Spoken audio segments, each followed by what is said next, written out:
Hello, Kirby Eagles. I'm so glad you could join me for another story time. Today, our story is taking us to the Andes Mountains. This is called Love and Roast Chicken. Our author-illustrator is Barbara Knutson. This is a trickster tale from the Andes Mountains. A trickster tale tells of a small animal or person who uses their brains instead of force to compete against bigger, fiercer characters.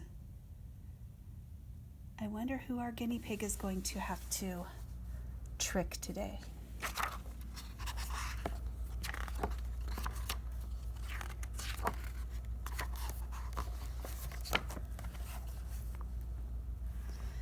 One day in the high Andes Mountains, Cuy the guinea pig was climbing up and down the pass looking for something to eat. You'll see he's right here. But just as he opened his mouth to take a bite of tender, sweet grass, Cuy saw Tio Antonio the fox coming over the rocks right in front of him. And there was no time to hide.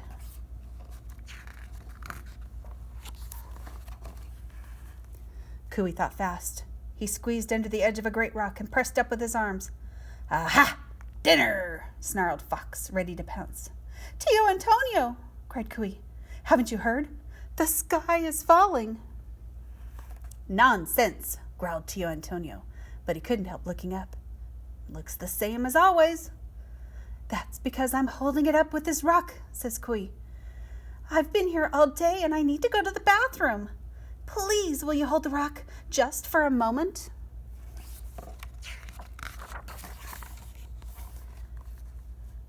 Fox looked up again. It would be terrible if the sky fell. He crouched under the rock and pushed up with his front legs. "Don't let go," warned Cuy, "or we will all be squashed flat." He disappeared behind some bushes and scurried off to look for food. By sunset, Tio Antonio couldn't hold his arms up any longer. "I have to let go, even if the sky falls." He ducked and let go. Nothing happened. The rock and the sky stayed where they had always been. "I'll get that guinea pig," barked Fox, and he bounded down the trail.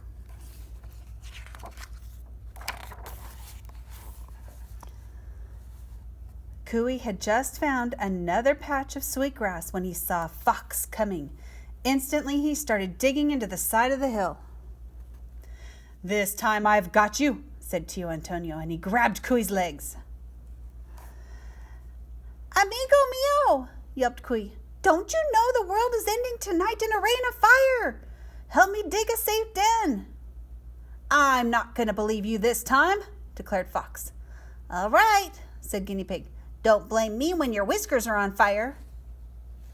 Do you think Cuy is telling the truth this time? Fox trembled. What if it was true? He shoved Cuy aside and crawled into the dugout hole. "Well, then this den is for me, compadre. Go dig your own." Cuy sighed. "Está bien. I'll even pile some rocks in front of the door to keep you safe from sparks. When the world ends, remember, I was your last friend." Ooh, Cuy's a good trickster. Tio Antonio huddled at the back of the den and waited. The end of the world.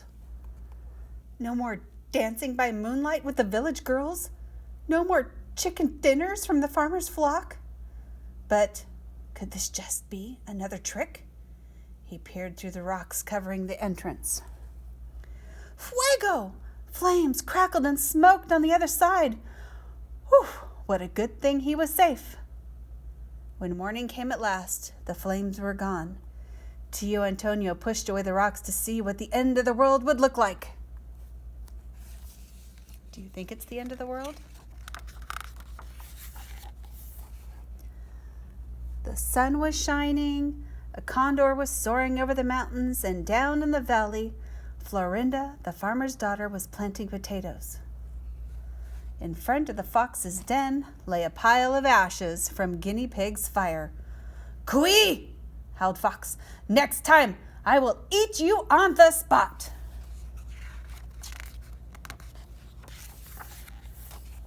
But Cooey had a plan. I'm going where there's plenty of food and someone who always chases Fox away, he decided. He put on a hat and a poncho and went down the mountain to knock on the farmer's door. Buenos dias, papay, said Cooey. Need help with the alfalfa? What a small man, thought the farmer, but I do need help. Bueno, he said. You can start right away. All day, Cooey helped Florinda weed and hoe and water the fields. But all night, he feasted on fresh alfalfa. All this food and no fox in sight. I'm gonna stay here the rest of my life, he decided.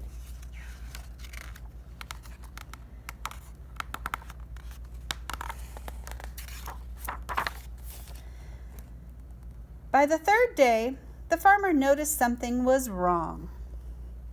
Who is stealing all of my alfalfa, he wondered. I'd better make it look like someone is guarding the field. He shaped a little person out of clay and covered it with sticky sap from the eucalyptus tree. He propped it up in the field and went to bed. In the middle of the night, Cooey crept out for a snack. But someone had gotten there before him. Buenos noches. Are you a friend of Florinda's? He said. The visitor said nothing. I said hello. Cooey reached out to shake her hand. His paw stuck. Oh, so you want to hold my hand? Said Cooey. He patted her on the shoulder with his other paw. But that one stuck too. Caramba, let go, Guinea Pig said. If you don't let go, I'll kick you. But the person didn't say a word, and she didn't let go. Cooey kicked hard with his right foot, which stuck. Then he kicked with his left foot, and that stuck too. How rude, he cried. Let go or I'll hit you with my head. But when he did that, his head stuck too. Let me go, shouted Cooey so loudly that the farmer woke up and ran outside.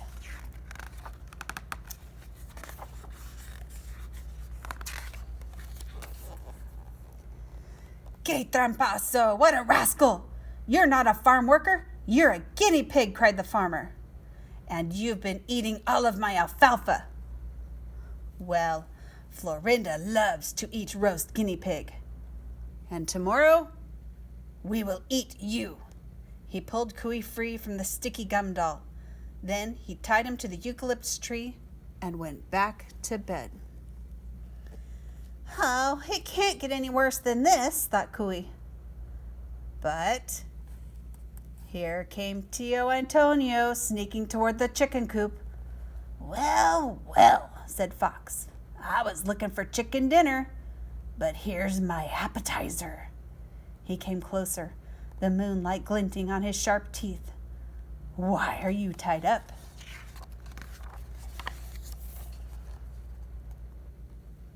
Guinea Pig gulped. Everyone wanted to eat him. Oh, Tio Antonio, he gasped, thinking fast. It's all because of love and roast chicken. Fox perked up his ears. Oh, those are my favorite subjects. Cooey put his paw over his heart. You know the farmer's daughter, Florinda? She wants to marry me. But the trouble is, she eats chicken every single day. Can you imagine? Fox imagined it. Do you think Fox likes to eat chicken every day? But I'm a vegetarian, declared Cooey. They've tied me up until I promise to marry Florinda and eat big plates of roast chicken every day. What am I going to do? Pobrecito, said Tio Antonio, licking his lips. Oh, I hate to see you suffer. It will be a hard life for me, but just to help you, I will take your place. Really? Said Cooey. You are very kind. So Fox untied Cooey.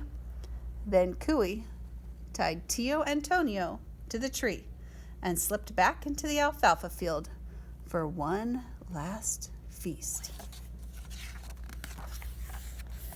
The next morning, the farmer came out to untie his dinner. To his surprise, he found a fox. "What now? Another disguise?" The farmer picked up a stick. "Oh no, Popeye, don't hit me," said Tio Antonio. "I promise to eat one of your chickens every day of the year." "Como? What?" cried the farmer. "Of course, Popeye," Tio Antonio added quickly. "I also plan to marry your daughter." The fox is going to marry his daughter? What? "Como? What?" spat the farmer, and he raised the stick over his head. As fast as he could, Tio Antonio explained what Cooey had said.